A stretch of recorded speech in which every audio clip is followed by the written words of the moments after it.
श्री शिवाय नमस्तोभ्यम। स्वागत है आपका शिव पुराण श्री शतरुद्ध संहिता 39वें अध्याय में।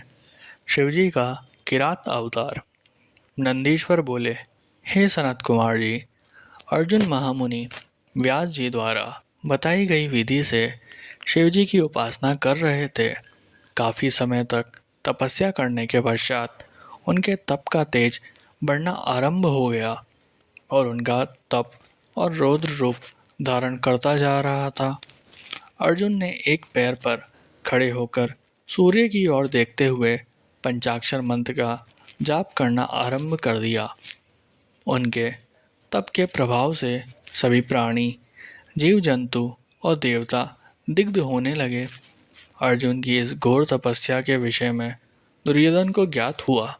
उसने मूक नाम के दैत्य को अर्जुन के पास शुकर का वेश धारण करके भेजा। वह दुष्ट राक्षस अनेक प्रकार की ध्वनि निकालता और वृक्षों को उखाड़ता हुआ अर्जुन के तप के स्थान के निकट पहुंचने लगा। तब अर्जुन का मन एकाएक व्याकुल हो उठा और उन्होंने पलटकर उस कपटी राक्षस को देखा और मन में विचार किया कि जिसे देखकर मन व्याकुल हो वह अवश्य ही हमारा शत्रु होता है। यह विचार मन में आते ही अर्जुन को दुर्योधन का छल कपट याद आ गया। अर्जुन ने वहीं बैठे बैठे उस पर बाण चला दिया। उसी समय स्वयं भक्त वत्सल भगवान शिव भी अपने भक्त अर्जुन पर आए संकट को देखकर उनकी रक्षा व परीक्षा हेतु तुरंत वहां आ गए और उन्होंने भी उस बहरूपीय राक्षस पर अपना बाण चला दिया। उस समय देवादिदेव महादेव जी ने भील का वेश धारण कर रखा था। उनके शरीर में श्वेत धारियाँ थीं और वह कच्छे बांधे हुए थे। उनके कमर पर तरकश और हाथ में धनुष बाण था और वह भी उसी शुकर का पीछा कर रहे थे। भील रूपी भगवान शिव और अर्जुन दोनों के बाणों ने एक साथ उस शुकर को अपना निशाना बनाया।